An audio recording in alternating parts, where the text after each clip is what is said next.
So let's take a look at the handout here, and this chapter is called the infinitive absolute. Okay, what was the name of the chapter right before this? The infinitive construct. So I abbreviated infinitive construct INFC. Infinitive absolute is what I abbreviate INFA. Okay, so you learned about nouns being in the absolute state versus the construct state, didn't you? And I want you to know that here we are talking about a verbal form, an infinitive, that is called the infinitive absolute versus the infinitive construct. Hear me and hear me well. The notion of nouns being in the absolute versus the construct state has absolutely nothing to do with infinitives being called infinitive construct versus infinitive absolute. Okay? They are not related to each other at all. The word absolute is used in grammar to basically mean independent. Okay? Independent. It is a kind of infinitive that doesn't have any sort of person, gender, number markings, and seems to behave in a completely and totally different way than any other kind of infinitive, like the infinitive construct. It cannot have anything attached to it. So remember how our infinitive construct could take pronominal suffixes attached to them? The infinitive absolute cannot. So it's independent of those possibilities. You know how our infinitive construct could have prepositions prefixed to the front of them? Our infinitive absolute cannot. It stands absolute or separate from other things. The only thing that the infinitive absolute in Hebrew can have prefixed to it, okay, this is the only thing, it can have two things. The interrogative hey. Remember what that is? You ask a yes-no question with an interrogative hey.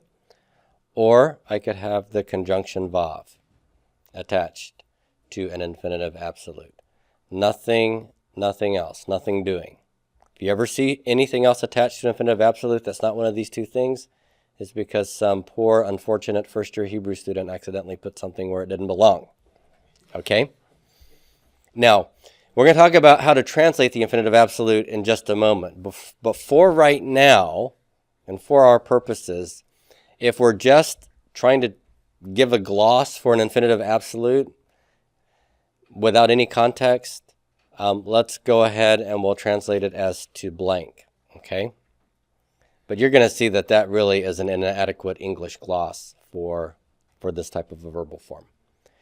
Let's real quickly talk about the forms of the Cal infinitive absolute. And we want to do this by way of contrasting with the Cal perfect and the Cal infinitive construct. So let's take pakad as our basic paradigm verb. We'll make this a little bit bigger here. Everybody can see that. The Cal perfect 3ms of pakad is wonder of wonders, pakad. That's right. Long A, short A, and since pei is a begad kefat letter with no vowel before it, it takes a dagesh learning. Okay? The infinitive construct of pakad is p, vocal shava, code with a holum. All that looks familiar, right? The infinitive absolute is similar. It's basically a mix of the perfect and the infinitive construct. It is pa, code, with a holum vav, or you could see it spelled defectively with just a holum. Okay? So I'll just put here, or just holum. Okay, so pakad, pakod, pakod. The pa of the perfect, the od of the infinitive construct. You've got the infinitive absolute. Okay? Now, let's take a look at shalach, which means to send. To send. What's the Cal perfect? Shalach. The Cal infinitive construct? Shlo. and I get a furtive pathak that likes to sneak in there, right? You have these forms, by the way, in your book. This is on page 167. Okay. Actually, he only gives you the perfect and the infinitive absolute. I wanted to give you the infinitive construct just to remind you of what you've already learned in the C, that the vowel pointing is similar to the front half of one and the back half of the other. Okay, and so the infinitive absolute would be what, do you think? Sha, lo, furtive pathak, ach, shaloach. So shaloach, infinitive construct, shaloach, infinitive absolute. Okay? So the form is going to be kametz, root 1, holem vav, root 2, and then any adjustments for gutturals or whatnot will be made here. But the voweling is what you expect, and this is going to be true for all cal infinitive construct forms. Okay? Now let's talk about the uses of the infinitive absolute, and this gets us also to how we're going to be translating these forms. The first main use of the infinitive absolute is what's called the emphasis use. The emphasis use. Here, I'm going to have my sentence in a particular way. I'm going to have a sentence that has a main verb, and then next to the main verb, and it could be before or after, I'm going to have an infinitive absolute form of the verb, and the two verb forms are going to share the same root letters. Okay? They're going to have the same root letters. When I have the main verb and the infinitive absolute verb sharing the same root letters, what it's going to do is it's going to strengthen the function of the main verb. So let's take a look at this clause here, and this is from Genesis 50. This is at the end of Joseph's life. He's been sold into slavery by his brothers. He's in Egypt now as the second in command, and now he's about to die. And he's telling his brothers what God is going to do. And he uses this verb form, pakod yifkod etchem. Okay? Now here's what I want you to think about for a minute. Which one of these is the main verb, pakod or yifkod? Yifkod. Yifkod is the main verb. It's the verb that indicates the main action. God will visit. Okay? Pakod, you just learned the form of the verb, the infinitive absolute. There's the kametz, and there's the holem, which stands for a holem vav. So that's my infinitive absolute. Okay? So do these two verbs, are they side by side? Is there a main verb and an infinitive absolute? Do they share the same three root letters? Yes. So what that means is that the use of this infinitive absolute is going to strengthen whatever the main verb is doing. So if the main verb is he will appoint or he will visit, then to add the infinitive absolute strengthens that affirmation. And that's why our translations will say God will, not just God will visit you, but God will surely visit you. Now the word surely looks like an adverb in English, doesn't it? But it's our infinitive absolute that shares the same root as the main verb yifkod that's giving us that emphasis notion. Okay? Now, let's take a look at these next two examples. They're shorter. Here in Genesis 37:8, Joseph has had dreams of, his brothers thought they were delusions of grandeur, but they were dreams. And they were dreams of fruits or sheaves coming and bowing down before him. And stars coming, and even the sun and moon coming and bowing before him. And here the question is raised. I've got a ha, which is the interrogative hey. We talked about how those could be attached to infinitive absolute forms. Ha maloch, do you see the kametz and the holem here? That's the verb malach in the infinitive absolute. And then I have timloch, which is the cal imperfect of the verb malach. That's my main verb. Do they share the same root letters? Yes. Mem lamed kaf, MLK. Mem lamed kaf. Same root letters. One's the main verb. You will reign with the infinitive absolute. Aleinu, over us. So without the infinitive absolute and without the interrogative hey, just Timloch aleinu would be you will rule over us. Add the interrogative, will you rule over us? Add the interrogative plus the infinitive absolute and the same root letters, and then I'm strengthening the nature of the question. Will you indeed rule over us? Will you really rule over us? Okay? So when I emphasize the main verb with an infinitive absolute, it depends on the nature of the main verb to understand what kind of emphasis I've got. So if I have an affirmation, then it's a strengthened affirmation. If it's a question, then perhaps it's raising the doubt that the question raises. Okay? Now, look at this last one, Genesis 2:16. This is God in the garden saying, giving permission here, Mikol eitz, from every tree, Hagan, of the garden, Ahol tochel. This is an irregular verb, but that doesn't matter. You can see the three root letters of ahol and tochel. Aleph, kaf, lamed, which means to eat, okay? There's a prefix tav, which tells you this is the imperfect, and so this is the main verb. You have the a-o vowel pattern, ahol, kamet holam, where the holam is a defectively spelled holam vav. This is my infinitive absolute. They share the same root letters. Without the infinitive absolute, this would just say, from every tree of the garden you may eat. Add the infinitive absolute and it strengthens the permission. From every tree of the garden you may freely eat, is the way Ross translates this. So that's the emphasis use of the infinitive absolute. Aside from the emphasis use, the second most frequent function or use of the infinitive absolute is to give what's called the complementary idea. So let's talk about how this is actually going to look in the Hebrew text when you see one of these. With the emphasis use, we had one main verb and one infinitive absolute form, and they shared the same root letters, okay? For the complementary use, we're going to have one main verb, but what's going to be different here is that we're going to have two infinitive absolute forms, not just one, okay?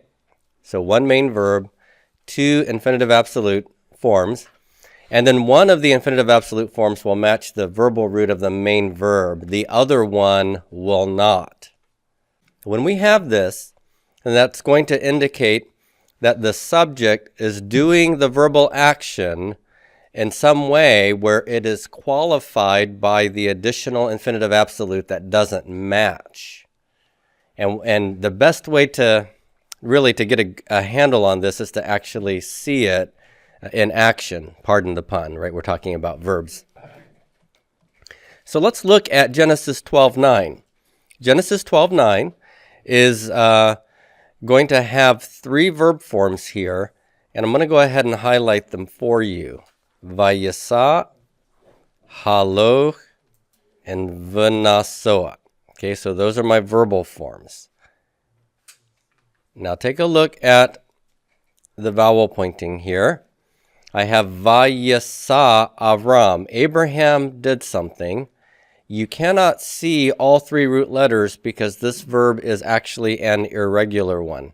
But what I'm going to do is I'm going to write the verbal root up here. It's na-sa. Do you see this dagesh forte in the samic? That is reflecting a noon that has assimilated. And this is something we're going to learn about when we get to later chapters. Okay, so this is a regular verb. But my point is that any Hebrew reader would know, a native Hebrew speaker would know that this is the verb nasa. Okay?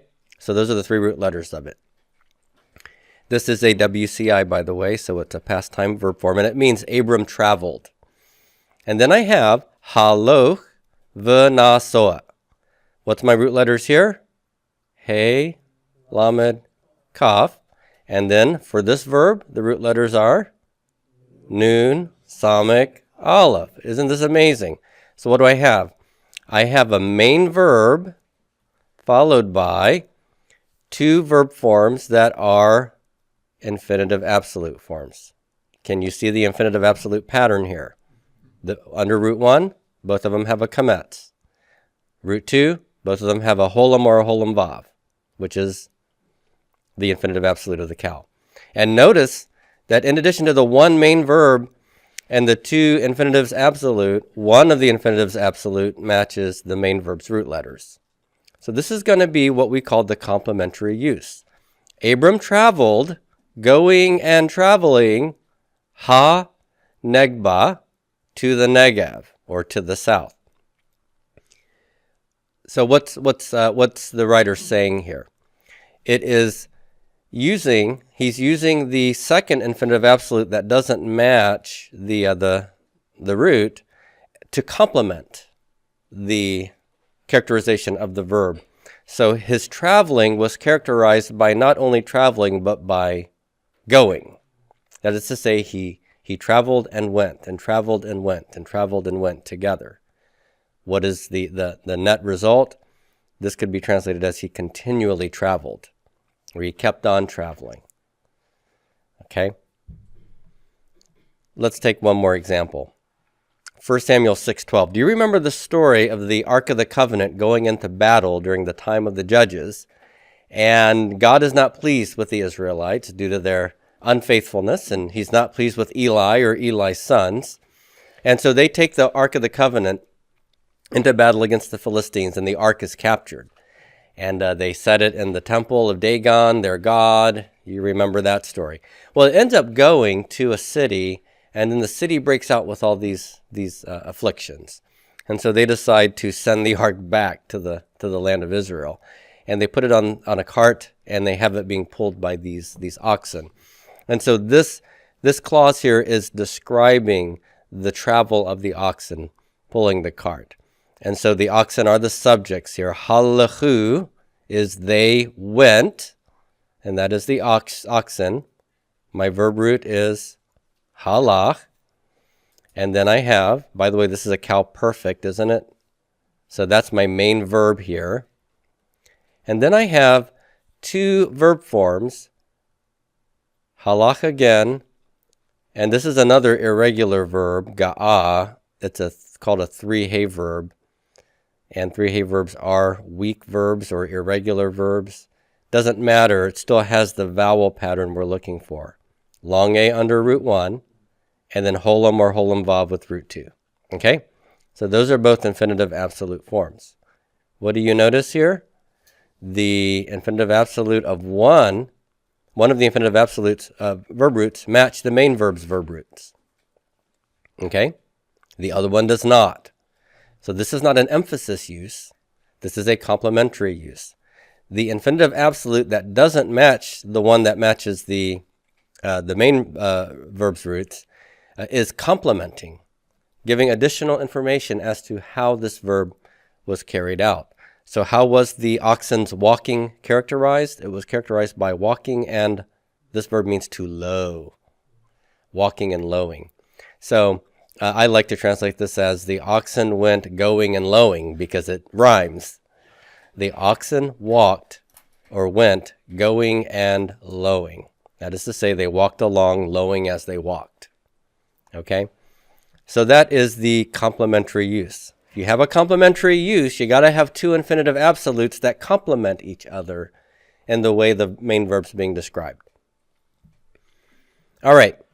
Now, the third use of the infinitive absolute is for sequence. That is to say, you remember how we had sequences of, say, the perfect followed by a vayiktal form and then another vayiktal form. Or we had an imperfect followed by a vukatal form, a WCP, where the verb took on the nuance of the prior verb. Okay, and we could have that sort of a situation here. So look at this situation. I have pakadti, which is a perfect 1CS form, isn't it? It's cow perfect 1CS. I appointed, and then my next clause has a verb that I would expect to be either another perfect 1CS or maybe a WCI 1CS. But look at what this is. It's a verb with a kametz under root 1 and a holem vav with root 2. This is a cal infinitive absolute. Now, how am I going to translate that? I appointed and send. I appointed and to send. The best way to translate this is to translate it with the same nuance of the preceding verb that it is in sequential relationship with. So this was translated as a past time, first common singular verb. And so the infinitive absolute is not marked for time or for person, gender, number, but I'm going to give it the same semantics as the verb that it's in sequence with. So I would translate it as and I sent. Okay? So you could see the infinitive absolute in situations like that. So you have a preceding verb and the infinitive absolute in sequence with it takes on its character qualities, as it were. All right? This one is not very common, and neither is D. The two absolutely most common uses are the first and second, and between those two, the first one is by far more frequent than the second. All right, now the last use is the use of the infinitive absolute as if it were an independent verb. That is to say that an infinitive absolute could occur without being in sequence with some prior verb, some prior finite verb like a perfect or an imperfect. But using the infinitive absolute, it's still going to be rendered as if it were a finite verb, even without a prior verb for it to be in sequence with. Take, for example, Exodus 28. You know, Exodus 20 is the 10 Commandments. And in the 10 Commandments, we have this Sabbath commandment, Zachor et Yom HaShabbat. Zachor et Yom HaShabbat. It's translated as remember the Sabbath, and when you hear remember the Sabbath in English, what does that sound like to you? Well, it sounds like an imperative, right? But look at the form in Hebrew here. Zachor. What is Zachor with the kametz under the zayin? That is an infinitive absolute, isn't it? It is not at all an actual imperative form. So we have a cal infinitive absolute. How are we going to translate that infinitive absolute? Well, the best way to translate it is to translate it as if it were an imperative, right? Because in the context, everything's an imperative in the 10 Commandments. Yes? Okay. So it's being treated as if it were a regular finite verb form or an independent verb, even though it's its own sentence, it's its own clause. It's not in sequence with anything else at this point. Okay? So those are the main functions of the infinitive absolute.